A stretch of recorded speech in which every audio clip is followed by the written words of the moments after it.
Wake up to a wall of light so blinding, so out of place, it feels like the universe itself is screaming, something's about to go down.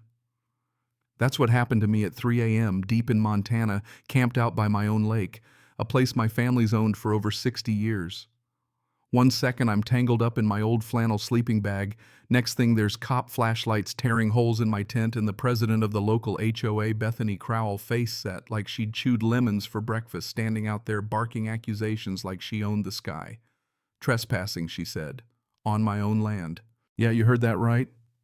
The HOA was trying to get me arrested for camping where my grandfather built a dock with his own 2 hands.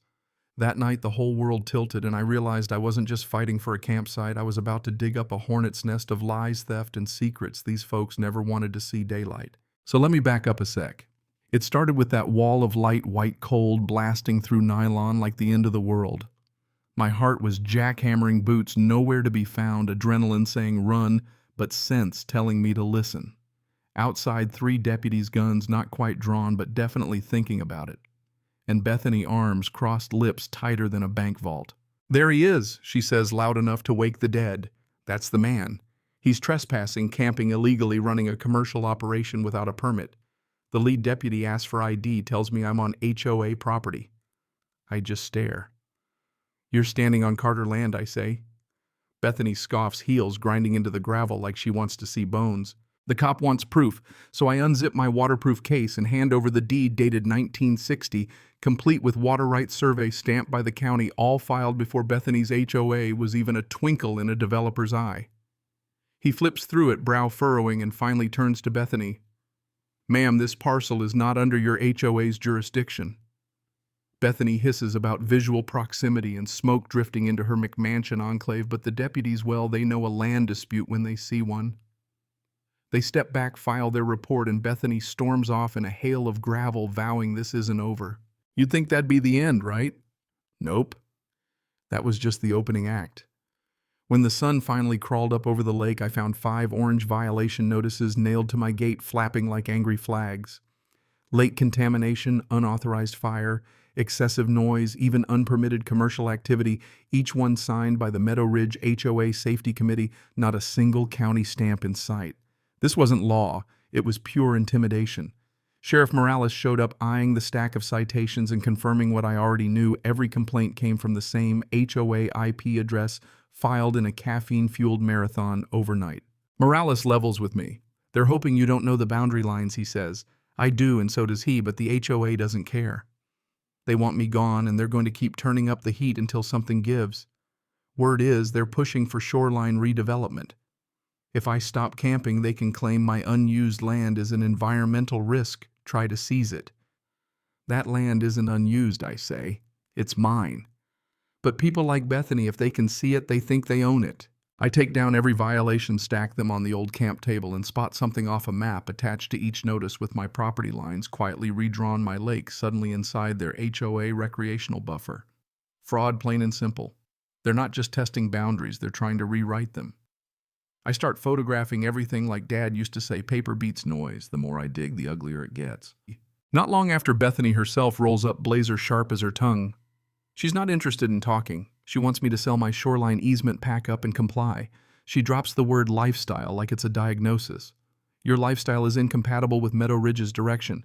I ask if she knows what she's doing, drawing lines, filing fake complaints, sending cops at 3 a.m. She leans in. "You can make this difficult, or you can accept reality." She thinks 30 days is all it'll take for me to fold. Her mistake. She gave me paperwork, and paperwork leaves fingerprints. I put every citation, every fake map, every photo into a binder, and walk the perimeter, searching for whatever the HOA is after. Down by the dock, I find fresh tire tracks, Bethany's luxury SUV prints from her designer shoes. 3 tripod marks in the dirt, someone staged photos building a fake case. Not carelessness, but calculation. And then a message from Sarah Whitfield, the best land rights attorney in 3 counties. "Bring everything you've got. Don't throw away a scrap." Sarah takes one look and spots what I missed: digitally altered photos, smoke plumes, added timelines, doctored. They're building a nuisance case. If they convince the county, they'll push for forced easement. She hands me a checklist for documenting harassment, tells me to gather witness statements and footprint impressions. Because the moment they crossed your boundary, they gave up the legal high ground. Back at the ranch that night, things get weirder. I find a shiny visitor badge stamped with Meadow Ridge HOA Access Level 2 dropped in the mud. Proof of trespass, not just harassment. And soon after, I catch a figure on the trail camera, Bethany's own son Hoodie up slashing my tent, stomping my gear, peeing in the fire ring like it's a college prank. I send the footage straight to Morales. Within days, the HOA calls a community integrity meeting code for Let's Spin a Story. I go binder under my arm, Bethany at the podium showing doctored photos labeling my cooler improper waste facility and my dock a structural hazard. But when she tries to block me from speaking, the county commissioner steps in. He has the right. I lay out the evidence, side-by-side comparisons of real and faked images, the original deed time-stamped photos of trespass. The room turns, residents muttering. One guy in the back says, "That's illegal." Even the commissioner looks rattled. Then I see a blueprint on Bethany's desk marked up zones for shoreline development. It's not about the tent. It's about my land, my water, and suddenly her panic is all the answer anyone needs. That night I can't sleep. I find Dad's old box tucked away in the shed, his compass, his dog tags, and a letter. "Son, if developers come for the water, check our underground rights. This lake feeds more than the surface shows." I dig up an ancient hydrological survey, blue lines mapping a spring under my land flowing right under Meadow Ridge. If those rights are still valid, the HOA's been stealing water for years. Sarah and I take the survey to the county clerk, Darla Whitmore, no nonsense, sharp as a tack. She pulls up the records and nearly chokes. The HOA filed temporary water permits years ago, but never built their wells or renewed anything. For 8 years, they've siphoned over 45,000 gallons a month illegally. Even the construction signatures were forged. This isn't just civil, this is criminal. We prep the case. By now, the HOA's mask is slipping. They vandalize my camp, slash my tent, trash my gear. But the cameras catch Brandon red-handed, and Morales comes down hard. When Bethany accuses me of fabricating evidence, I just hold up the trail camera. Her face drains of color. Even her own board starts backing away. Court day. Sarah and I face them down with one slim binder, real evidence, no theatrics. The judge is having none of the HOA's arguments. Sarah lays out the doctored photos, the trespass video, the water theft, the forgeries. The judge rules in my favor, full stop, land, water, everything. The HOA is ordered to pay almost $500,000 for water, plus damages, plus forced to buy a perpetual easement at my price. Bethany is barred from holding HOA office for 7 years. Brandon gets community service and a record. Bethany's world cracks. "You destroyed everything," she spits. "No, I say you did." She leaves broken.